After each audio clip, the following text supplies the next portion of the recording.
premiers ingrédients. Georges prit un énorme chaudron dans le placard de la cuisine et le posa sur la table. « Georges, que fais-tu » cria la voix aiguë de Gramma dans la pièce voisine. « Rien, Gramma, » répondit-il. « Tu crois que je t'entends pas parce que tu as fermé la porte? Et ce bruit de casserole ?»« Je range la cuisine, Gramma. » Puis ce fut le silence. Georges savait bien ce qu'il fallait pour préparer sa fameuse potion. Inutile de se casser la tête. C'était simple, il mettrait tout ce qui lui tomberait sous la main. Pas d'hésitation, pas de questions, pas d'embrouillamini pour savoir si un produit secourait ou non la vieille. Tout ce qu'il verrait de coulant, gluant ou poudreux, il le jetterait dans le chaudron. Ce serait la plus géniale potion du monde. Si elle ne guérissait pas vraiment Gramma, elle produirait de toute façon un effet extraordinaire. Quel beau spectacle en perspective! Georges décida de fouiller toutes les pièces de la maison une à une. Il irait d'abord dans la salle de bain. On y trouve toujours des produits amusants dans la salle de bain. Il monta l'escalier en portant l'énorme chaudron. Dans la salle de bain, il regarda d'un air de convoitise la fameuse et redoutable armoire à pharmacie. C'était le seul meuble de toute la maison que ses parents lui avaient interdit de toucher. Il en avait fait la promesse solennelle. Il ne manquerait pas à sa parole. Certains médicaments peuvent tuer un bonhomme, lui avait-il dit. Malgré son envie de donner un sacré remontant à Gramma, Georges ne voulait pas rester avec un cadavre sur les bras. Il posa le chaudron par terre et se mit à l'ouvrage. Tout d'abord, il trouva un flacon de shampoing cheveux gras. Il le vida dans le chaudron. Ça lui nettoiera gentiment l'estomac. Il prit un tube de dentifrice et le pressa entièrement, faisant jaillir un long vermisseau. Ça fera peut-être briller ces horribles dents jaunâtres, se dit-il. Il y avait une bombe de supermoussarazé appartenant à son père.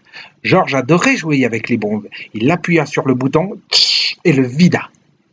Une magnifique montagne de mousse blanche s'éleva dans le chaudron.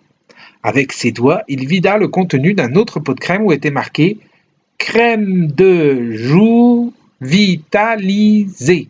Suivit un flacon de vernis à ongles. Si le dentifrice ne nettoie pas ses dents, ceci les vernira en rose.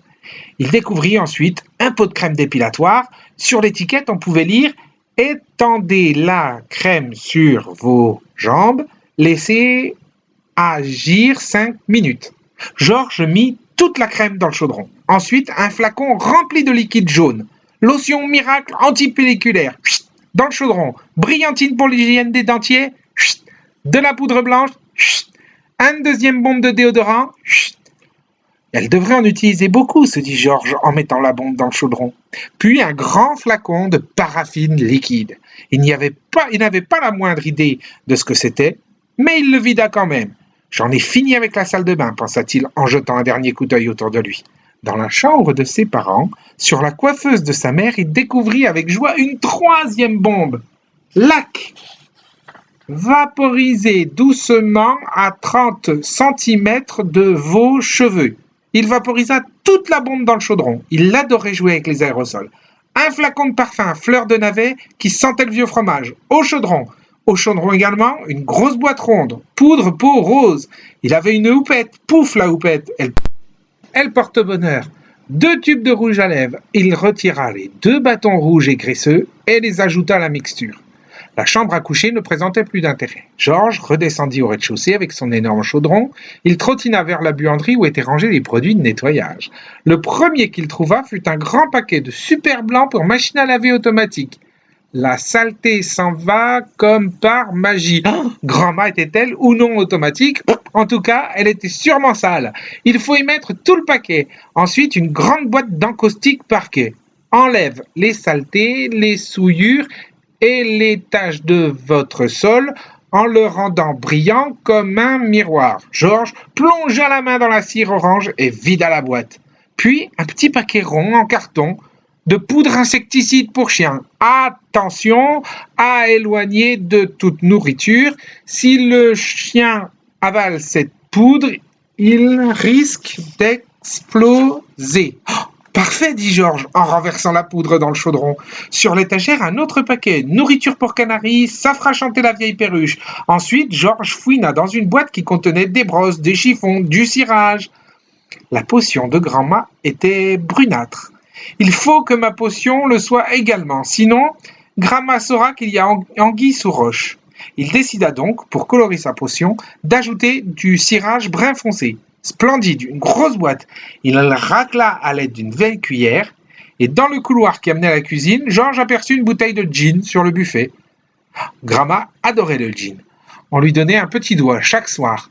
Aujourd'hui, elle aurait un extra. Toute la bouteille. Georges posa l'énorme chaudron sur la table de la cuisine. Il se dirigea vers l'armoire qui servait de garde-manger. Les étagères débordaient de bouteilles et de pots de toutes sortes. Voici les ingrédients qu'il choisit et qu'il versa un à un. Une boîte de curry, un verre de moutarde, une bouteille de sauce chili extra forte, une boîte de poivre noir et une bouteille de sauce au réfort. Ouf! Ça y est, s'écria-t-il. Georges! Cria la voix perçante de Grand'ma dans la pièce voisine. À qui parles-tu? Que mijotes-tu? Rien, Grand'ma, absolument rien. N'est-il pas l'heure de prendre ma potion? Non, Grand'ma, ce sera dans une demi-heure.